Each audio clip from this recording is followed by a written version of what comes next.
নবী সাল্লাল্লাহু আলাইহি ওয়াসাল্লাম বলেছেন, কুল্লু উম্মতি ইয়াদখুলুনাল জান্নাহ ইল্লা মান আবা।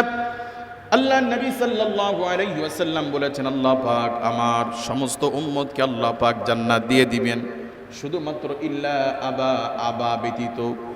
সাহাবায়ে কেরাম জিজ্ঞেস করলেন, ইয়া রাসূলুল্লাহ, ইয়া হাবিবাল্লাহ, আপনার সমস্ত উম্মতকে আল্লাহ পাক নাজাত দিয়ে দিবেন, শুধুমাত্র আবা ব্যতীত। এই আবা কারা? আল্লাহ নবী সাল্লাল্লাহু আলাইহি ওয়াসাল্লামের জবাবে বলেন, মান আতানি দাখালাল জান্নাহ।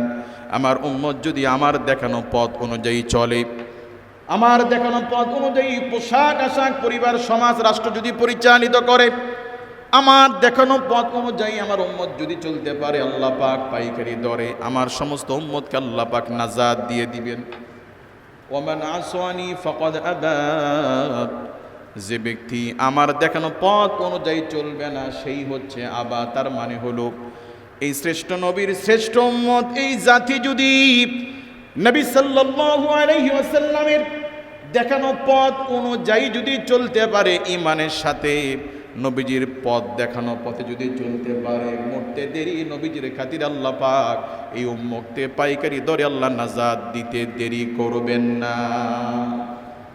কাজী নবীজির পথ অনুযায়ী চলা দরকার আছে না নেই? মুআজ্জিজ হাজিরিন, আল্লাহ রব্বুল আলামিন নানাবিধভাবে আমাদেরকে বোঝানোর চেষ্টা আল্লাহ করেছেন। আল্লাহ পাক বলেন, ওয়াত্তাকু ইয়াওমান লা তাজজি নাফসুন আন নাফসিন শাইআ ওয়া লা ইউকবালু মিনহা শাফাআতু ওয়া লা ইউখাযু মিনহা আদলু ওয়া লা হুম ইউনসারুন। আল্লাহু আকবার বলেন। আসমান জমিনের মালিক আল্লাহ রব্বুল আলামিন এই জাতিকে আল্লাহ পাক বলেন, ওয়াত্তাকু ইয়াওমান লা তাজজি নাফসুন আন নাফসিন শাইআ। আমার গোলামেরা, আমার বান্দারা, তোমরা ওই দিনকে ভয় করো। এই দুনিয়াতে মৃত্যুবরণ করে আমাদেরকে কবরে যাওয়া লাগবে কি লাগবে না? এই দুনিয়ার পরে, মৃত্যুর এক জগতের পরে আমাদেরকে কবরের জগতে যাওয়া লাগবে। আল্লাহ পাক বলেন, মুমিন সেই দিনকে ভয় করো। ওয়াত্তাকু ইয়াওমান, তোমরা ওই দিনকে ভয় করো, লা তাজজি নাফসুন আন নাফসিন শাইআ, যে আখিরাতে, আরবে বারযাখের জগতে, কবরের জগতে লা তাজজি নাফসুন আন নাফসিন শাইআ, কোনো মানুষের উপকার করতে পারবে না, কোনো মানুষের কল্যাণ করতে পারবে না। ওয়ালা ইউকবালু মিনহা শাফাআ, কবরে কারো সুপারিশ চলবে না। কবরে কি চলবে না? সেই জন্য সাহাবে রাসূল, নবীজির সাহাবায়ে কেরামগণ জাহান্নামের চেয়ে বেশি ভয় তারা কবরকে করতেন। কোনটাকে বেশি ভয় পাইতেন? কবরের জগৎকে। কারণ হাসরের মাঠে আল্লাহর হাবিব সাল্লাল্লাহু আলাইহি ওয়াসাল্লামের সুপারিশ পাওয়ার সম্ভাবনা থাকতে পারে, নবীজির সুপারিশ আল্লাহ কবুল করবেন। কিন্তু আলমে বারযাখ, কবরের জগতে তারা ভয় পাইতেন। কবরের জগৎকে সাহাবায়ে কেরাম বেশি ভয় পাইতেন, কারণ কবর এমন এক জায়গা, যে জায়গাতে কারো সুপারিশ চলবে না, কেউ কারো কোনো উপকার করতে পারবে না। কবরের নীতি হলো, যার নেক আমল বেশি, কবর তার জন্য বন্ধু হয়ে যাবে। কি হয়ে যাবে? যার গুনাহ বেশি, কবর তার জন্য ভয়াবহ আকার ধারণ করবে। আদম আলাইহিস সালাম থেকে শুরু করে কিয়ামতের আগ পর্যন্ত যত মানুষ মৃত্যুবরণ করবে, তারা কবরের জগতে অপেক্ষামান থাকবে। আমরা এখন যদি মারা যাই, তো কিয়ামতের আগ পর্যন্ত আমাদেরকে থাকতে হবে কবরের জগতে।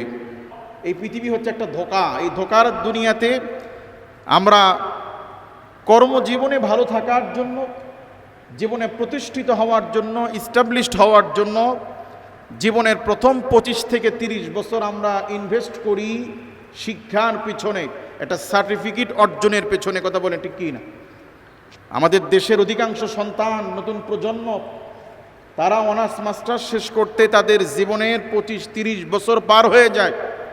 তো এই 25-30 বছর পরিশ্রম করে, কোচিং করে, টাকা খরচ করে যেটা অর্জিত হয়, সেটা হচ্ছে একটা সার্টিফিকেট।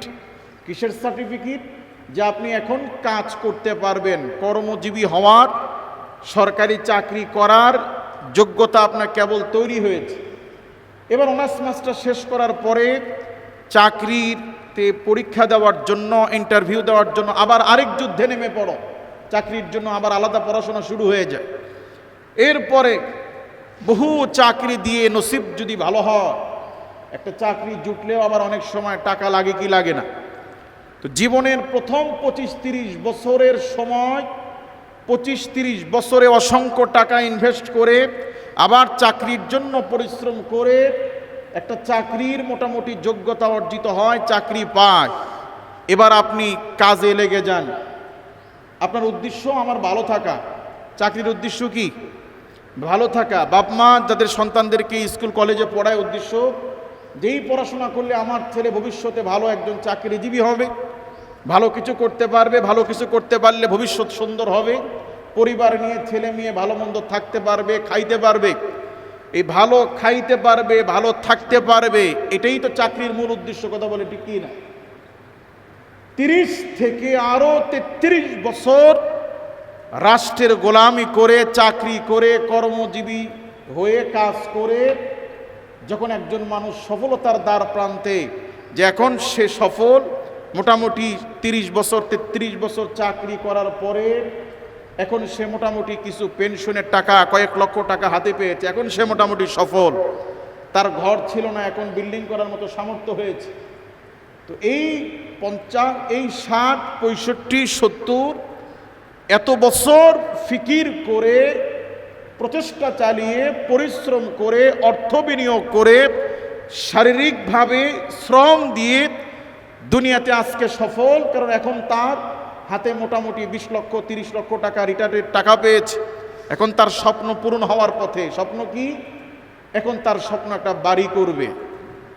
হ্যাঁ, স্বপ্ন পূরণ করতে গিয়ে বাড়িও করা হয়ে গেল। এখন যখন সফল হওয়ার পথে, বাড়ি যখন হয়ে গিয়েছে, এখন কবর তাকে সিগন্যাল দেয়। তার হাড়ের ব্যথা, চোখে দেখে না, তার প্রেশারের সমস্যা, সে দুনিয়ার ভালো মন্দ আর খাইতে পারে না। কথা বলে ঠিক কি না? তাহলে সারা জীবন যেই দুনিয়াতে ভালো থাকার জন্য এত কিছু আয়োজন, এখন সফল হয়েছে বটে, কিন্তু সব ব্যথা।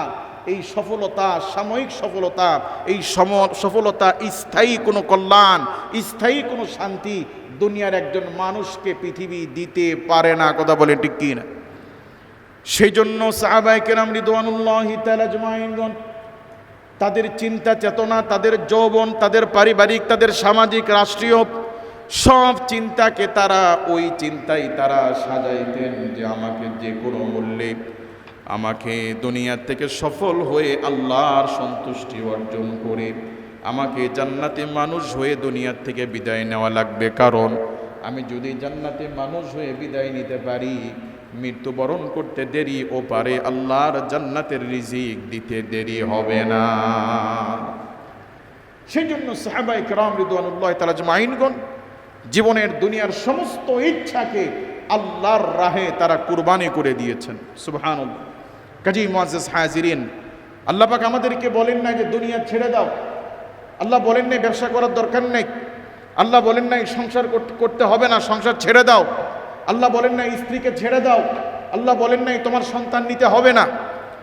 যেভাবে চলছি সেভাবেই চলেন। আজান হবে তো নামাজ পড়েন, রোজগার করবেন না কেন করেন, কিন্তু হালাল পন্থাই করেন। অবসর টাইমে জিকির আসকার করেন, স্ত্রীকে পর্দায় রাখেন, মানুষের হক নষ্ট করিয়েন না, বড়দেরকে শ্রদ্ধা করেন, ছোটদেরকে স্নেহ করেন। ইসলাম বৈরাগ্যতা মানুষকে শিক্ষা দেয় নাই।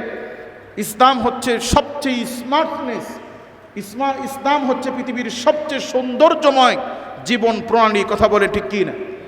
কাজী আমরা যেভাবে চলছি, বিশেষ করে যারা কর্মজীবী, যারা আমরা বিভিন্ন ছোটোখাটো পেশায় নিয়োজিত আছি, যেমন ইন্ডাস্ট্রির কর্মচারী আমরা কাজ করি, বা গাড়ি চালাই, বা ভ্যান চালাই, আমাদের উপার্জন তো হালাল, আলহামদুলিল্লাহ। কথা বলে ঠিক কি না? এই হালাল উপার্জনের সাথে শুধু স্ত্রীকে একটু পর্দায় রাখা, আর আজানের পরে আল্লাহর ডাকে সারা দিয়ে মসজিদে গিয়ে নামাজ পড়া, বাস এতটুকু হলেই আল্লাহ পাক আমাদেরকে নবী সাল্লাল্লাহু আলাইহি ওয়াসাল্লামের বদৌলতে এই উম্মতকে আল্লাহ পাক পাইকারি ধরে আল্লাহ পাক নাজাত দিয়ে দিবেন।